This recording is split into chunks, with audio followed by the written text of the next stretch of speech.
en comunicación con José Guillermo Godoy. Él es analista político internacional de la Fundación Federalismo y Libertad. ¿Cómo le va, José? Buen día. Buen día, Quique. Muchas gracias por el llamado.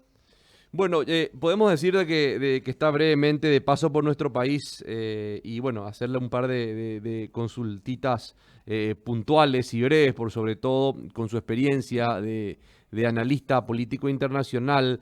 Hoy por hoy, ¿cómo se encuentra la situación política y social, por ejemplo, en la Argentina y en medio de esta pandemia? Bueno, el año pasado, cuando al comienzo de la pandemia, el presidente Fernández logró reunir a todos los actores del sistema político en una misma mesa, y eso lo condujo a niveles de popularidad inéditos. Digo, en la historia contemporánea argentina llegó casi un 70% de imagen positiva, con la imagen de padre protector, ¿no? Pero conforme la pandemia se fue desarrollando, los niveles de popularidad fueron cayendo a medida que la situación económica se deterioró. La Argentina tuvo, bueno, como gran parte de los países de la región, una enorme caída económica, suba de la pobreza. Nosotros ya estamos superando el 40% de pobres, algo bastante inédito en la historia argentina, y sobre todo el desplome del peso. Argentina es uno de los pocos países en el mundo que no tiene moneda, junto a Venezuela, una enorme devaluación, presiones inflacionarias, y eso hizo que el presidente Fernández hoy su imagen esté reducida al núcleo duro del kirchnerismo, que es un 30%, ¿no? Así que todas esas expectativas de que él podía eventualmente, con un capital propio de popularidad, desprenderse o independizarse o divorciarse de su vicepresidente, esta figura tan fuerte que es Cristina Fernández, no existe, ¿no? No hay ninguna posibilidad, porque hoy el núcleo duro que él tiene, el único capital político que tiene, es su alianza con el kirchnerismo. Y mientras tanto, en la oposición pasa lo que pasa siempre en todas las oposiciones: siempre hay un sector más radical, que se llaman los halcones, ¿no? Son más radicales en la postura con el gobierno, y un sector que está más metido en la gestión y por tanto son más moderados en sus posturas, ¿no? El caso del jefe de la ciudad de Buenos Aires, Rodríguez Larreta. Así que la oposición también está en una gran disputa interna entre sectores más radicalizados y sectores más moderados. En medio de todo esto, bueno, el advenimiento de la segunda ola, y hoy el gran tema es la presencialidad de los chicos en las clases. Hubo un año de pérdida escolar, y eso fue un gran problema en Argentina. Es una cosa bastante también inédita, y hoy la disputa pasa por ahí. Dada la incapacidad de la política, de las agencias políticas, de solucionarlo, recurrieron a la justicia, y ahora estamos esperando un fallo de la Corte Suprema. Ujú. Sí, Esa es la situación en Argentina. claro, justamente es lo que te iba a preguntar, porque tengo entendido de que existe en la Argentina un enfrentamiento justamente político entre el gobierno nacional y la ciudad de Buenos Aires, tema clases presenciales, que también es un tema aquí que estamos debatiendo en Paraguay y creo que en la Argentina también estaban con eso, ¿no? Sí, exactamente. Bueno, el jefe de la ciudad de Buenos Aires es el líder de la oposición, porque dirige el distrito más importante del país, y no es del bloque oficial. Él podemos considerarlo del sector moderado, ¿no? No necesariamente es la figura de la oposición que más imagen tiene. Hay un sector liderado por la diputada Patricia Bullrich que también tiene una imagen importante, que es el sector que podemos llamar los halcones. Son de posturas más duras contra el gobierno. Pero ahora, en la coyuntura actual de que el eje del debate está atravesado por la clase, por la presencialidad de las clases, y Alberto Fernández ha polarizado su enfrentamiento con el jefe de gobierno, de alguna manera le solucionó la interna en la oposición. Hoy el líder de la oposición claramente es Rodríguez Larreta. La cuestión en la Argentina es que la Argentina es un sistema federal, ¿no? Una vez que el gobierno nacional puede anunciar medidas, pero después cada gobernador, incluida la ciudad de Buenos Aires, tiene que adherir o no a las medidas, ¿no? Por ejemplo, hoy en la ciudad de Buenos Aires hay toque de queda a las 20 horas a la noche. De donde yo soy, de Tucumán al norte, sin embargo, se puede circular hasta las 12 de la noche. Es decir, que no necesariamente los gobernadores pueden adherir a las medidas nacionales, ¿no? Porque es un sistema federal. El caso de la Ciudad de Buenos Aires siempre fue un tema controvertido después de la reforma del 94. Entonces la cuestión se judicializó, pero en realidad se judicializa por el fracaso de la política de entenderse, ¿no? En medio de una pandemia, ¿no? Y bueno, y este es un año complejo porque es un año electoral, ¿no? También es otro de los motivos de la disputa es la fecha de las elecciones, ¿no? Así que Argentina, al igual que toda América Latina, va a estar atravesado por enormes convulsiones políticas porque son años electorales, ¿no? Y son cruciales para la región. Es así. Ahora, hablando, tocaste el tema de la región y hablando un poquito de lo que es en sí la región, y vamos a incluir ya a Brasil con Bolsonaro versus Lula, que hoy aparece como una figura nuevamente que viene a patear el tablero probablemente e imprevisto de la política, lo que es el destino de Venezuela, Cuba post Fidel Castro, esto que está pasando de las nuevas revelaciones en Estados Unidos post gobierno de Donald Trump, tocando un poco ya generalmente lo que tiene que ver con la región, José.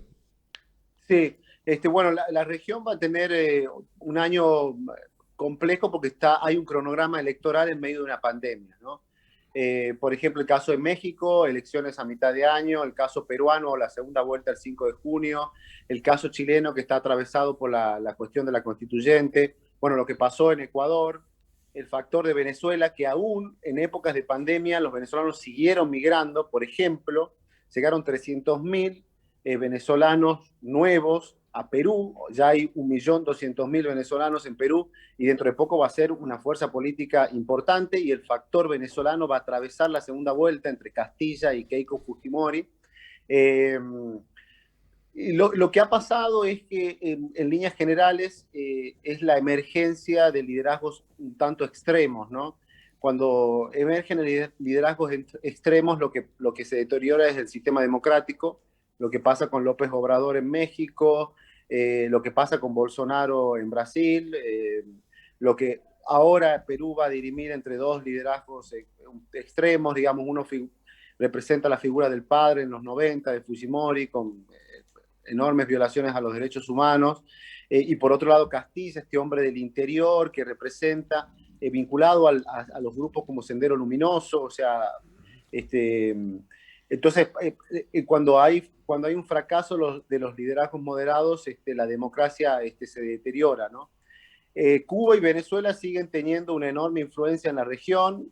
Por primera vez en Cuba apareció un movimiento opositor de clases todos de sectores muy populares, de sectores muy pobres de artistas, ¿no? Que se llama el grupo San Isidro. Salió la canción bueno, que se hizo muy popular, que se llama Patria y Vida, en contra del histórico lema de la revolución, Patria y Muerte, Patria o Muerte. Y entonces, la verdad que hay todo un movimiento cultural inédito en la isla que hay que ver qué derivaciones tiene, ¿no? Porque por primera vez el régimen de Castro se enfrenta en el marco de una pandemia y en una crisis social enorme, incluso peor a la del periodo especial de los comienzos de los 90 que vivió la isla, con un grupo, con una revolución interna, cultural, de magnitudes que hoy no podemos medir, ¿no? Así que la región está convulsionada. En Estados Unidos los cambios también tienen incidencia. Por ejemplo, hay un acercamiento de la administración Biden, por ejemplo, al gobierno de Fernández, ¿no? Hay algunos emisarios que estuvieron presentes con agendas en Argentina y sin embargo aquellos líderes de la región muy pegados a Trump, como el caso de Bolsonaro, parecen perder terreno o interés en la visión de la nueva administración norteamericana. Y en el medio todos los problemas de gestión que tenemos, ¿no? El enorme deterioro económico, la informalidad. Y yo creo que vengo de Estados Unidos, en Estados Unidos lo que parece que proliferar en todos lados son vacunas, ¿no? Cualquier persona consigue un turno para una vacuna. Yo estuve y conocía más vacunados que no vacunados, y creo que a mitad de año va a empezar a salir de a poco de esta crisis y volver de alguna manera a la normalidad. Sin embargo, veo lo que está pasando en Paraguay con las vacunas, veo lo que pasa en Argentina. El gran problema de la Argentina también es que la falta de vacunas que prometieron y proyectaron una cantidad de vacunas que no pueden Bueno, a ver, eh, José, pero te cumplir. interrumpo, te interrumpo. Argentina está como el segundo país con mayor porcentaje de vacunación en la región. Sí, nosotros, porque no es el segundo, está mejor Uruguay, está mejor Chile, pero lo que pasó fue que la vacunación tampoco te garantiza el aumento de los casos, ¿no? Y entonces, en caso chileno y en el caso de uruguayo, pues en el caso de Uruguay, bueno, el enorme aumento de la tasa de mortalidad que escaló a los primeros lugares cuando el presidente de la calle Pou pareciera ser que manejaba bien la situación. Y en el caso de Chile están con medidas muy restrictivas, mucho más restrictivas que en otros países, ¿no? En el caso argentino fue que la imposibilidad de avanzar con el plan de vacunación hace que tengamos que volver a encerrarnos, ¿no? Volver a encerrarnos y sobre todo el gran problema es la cuestión de las clases presenciales. Hay un movimiento de padres. El gran problema de Alberto Fernández es que se enfrenta con la oposición porque no puede enfrentarse con el movimiento de padres independientes que pide la presencialidad de las clases. En realidad también es eso. Así que, ¿se escucha ahí? Sí, perfecto, José, perfecto. Ahora te decía, estuve leyendo unos números, quiero que me corrijas. 20 llegaron a tener 27.000 contagios en un día en la Argentina, ¿es así?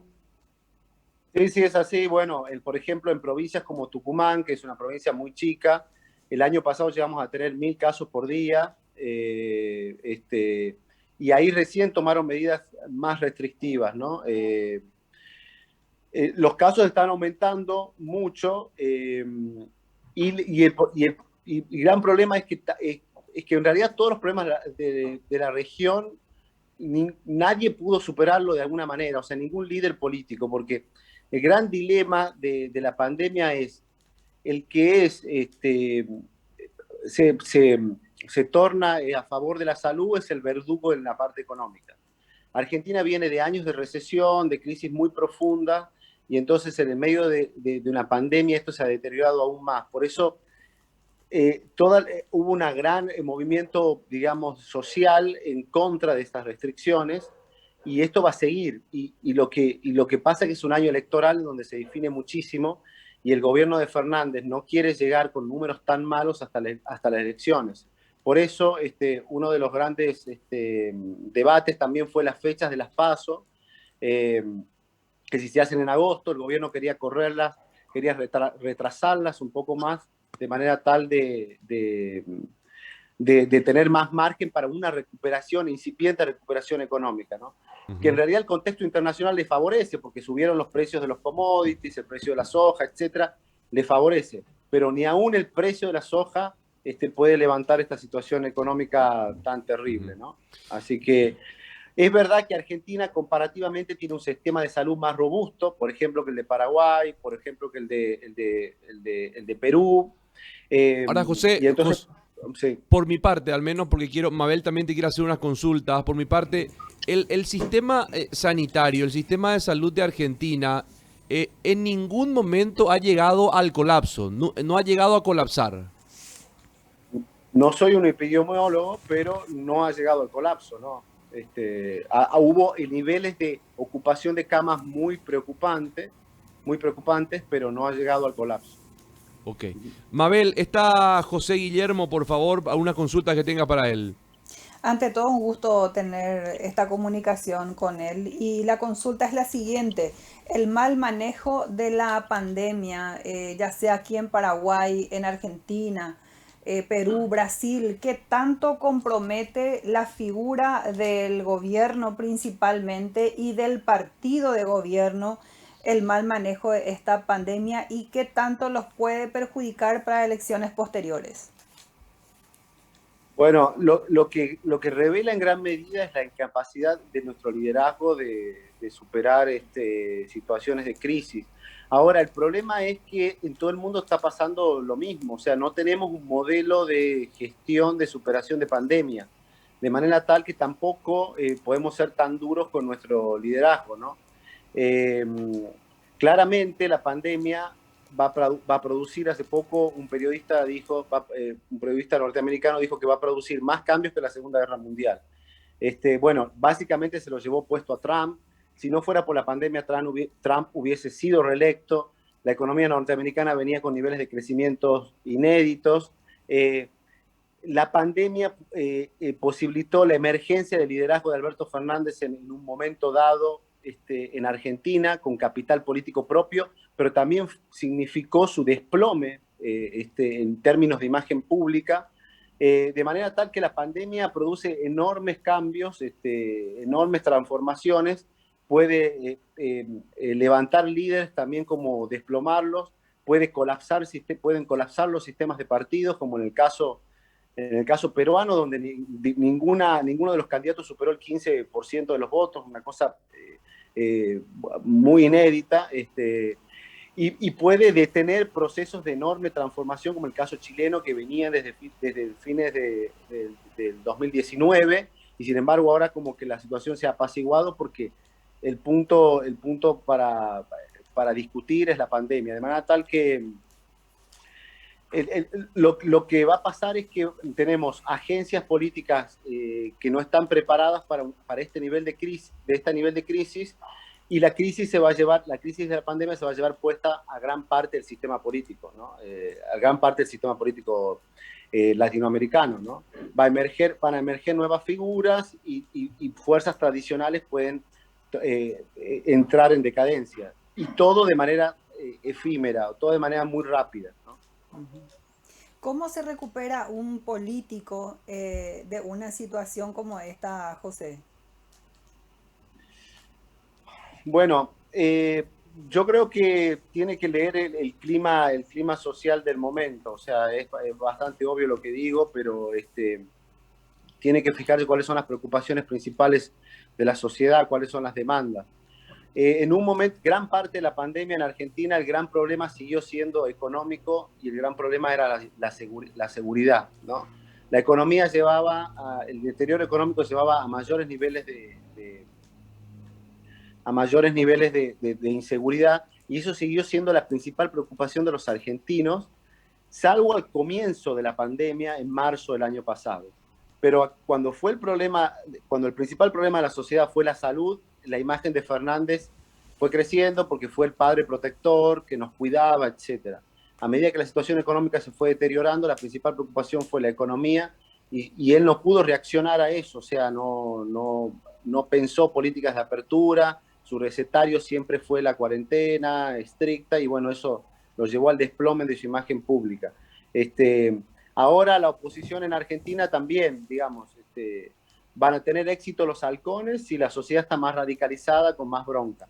Van a tener más posibilidades los moderados si la sociedad tiene como posturas más moderadas, pro al diálogo. O sea, va a depender de cuál es el clima social del momento, y que las agencias políticas, el liderazgo, puedan leerlas, y en base a eso superar la crisis, ¿no? O sea, la clave del liderazgo para superarla es leer el clima social, el del momento, ¿no? Sí. Que de hecho también en todos los países está bastante complicada. Brasil, por ejemplo, o mismo ahora en nuestro país, que tenemos prácticamente los hospitales saturados y tampoco tenemos vacunas ni personas vacunadas correctamente en esta primera etapa. Y es lo que a uno le preocupa de su gobierno, ¿verdad? La deficiencia en el manejo de esta crisis sanitaria, y que, como bien lo decía José, esto tiene su impacto también en el ámbito político, que es lo que le interesa al político que hoy gobierna, no terminar su periodo con una imagen muy desgastada para las elecciones próximas. Sí, y lo que acabas de decir es la ineficiencia en la gestión, eh, el poco nivel de vacunación, todo eso es un problema común en Latinoamérica. Por ejemplo, pasa en Honduras, que también este año tiene elecciones, es lo que se le reprocha a López Obrador en México, por eso perdió las elecciones Trump, es lo que está atravesando el debate político en Perú, eso sí está en una situación crítica, está todo el sistema, tanto público como privado, colapsado. Es lo que se le reprocha al gobierno de Fernández, y es lo que se le está empezando a reprochar incluso a la calle Pou, que venía con niveles de popularidad muy elevados producto de su buena gestión ante la pandemia, y ahora está en el top de la cantidad de muertos Uruguay. O sea, nosotros sabemos que tenemos políticos ineficientes que hacen mal las cosas, y cada país piensa de que solamente le pasa a ese país, pero en realidad le está pasando a todos. Y en un año atravesado por el calendario electoral, esto va a repercutir y va a haber grandes transformaciones en toda la región este año, ¿no? Venezuela sigue con sus niveles de crisis inédita y la gente se sigue yendo de Venezuela. Y en Cuba por primera vez hay un movimiento de sectores populares, artistas, contra el régimen. Todo esto trajo la pandemia, ¿no? Así que bueno, vamos a seguir siguiéndolo de cerca, y yo creo que lo que hay que promover son, en el fondo, liderazgos moderados, ¿no? Que vean porque los extremos en general socavan las bases de la democracia y generan sociedades más polarizadas. Lo que va a pasar en Perú ahora es una polarización extrema, lo que está pasando en México es una creciente polarización, lo que está pasando en Chile también, y en Argentina está todo polarizado de hace 5 o 6 años. Así que, bueno, en el caso de Estados Unidos también, de manera inédita, ¿no? Una polarización muy violenta. Así que, bueno, eso es lo que nos trae la nueva realidad y la pandemia. Ujú. José, sin temor a equivocarnos, entonces podemos decir que en Latinoamérica la mayoría de los gobiernos no supieron manejar esta pandemia. No supieron manejar, y la verdad que yo no soy un experto en los gobiernos europeos, pero en realidad todos tuvieron problemas, ¿no? Nadie supo superar lo que el daño que hizo el virus, ¿no? Y el gran dilema es el que es verdugo en la economía, es el salvador en la salud, el que es el salvador en la salud, o el que es el salvador en la economía es el verdugo en la salud. Entonces, que el político no tiene salida en este dilema, ¿no? Pero lo que sí tiene que avisorar la sociedad es qué hicieron las agencias políticas, los gobiernos durante el periodo de encierro de la cuarentena. Si duplicaron la cantidad de camas, la cantidad de respiradores, si aumentaron la infraestructura como para, en el momento de apertura, hacer frente a eso.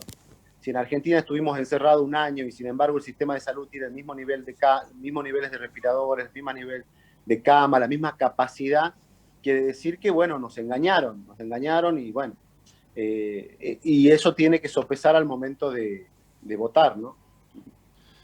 Bueno, José, un gran abrazo, muchísimas gracias. Yo sé que te agarramos en tu breve paso por Paraguay, te tomamos un rato para charlar de cuestiones que me parecen muy interesantes y relevantes en lo que respecta a la situación política que está viviendo la región, no solamente la Argentina. Así que muy agradecido para este contacto en Radio 1 de Marzo.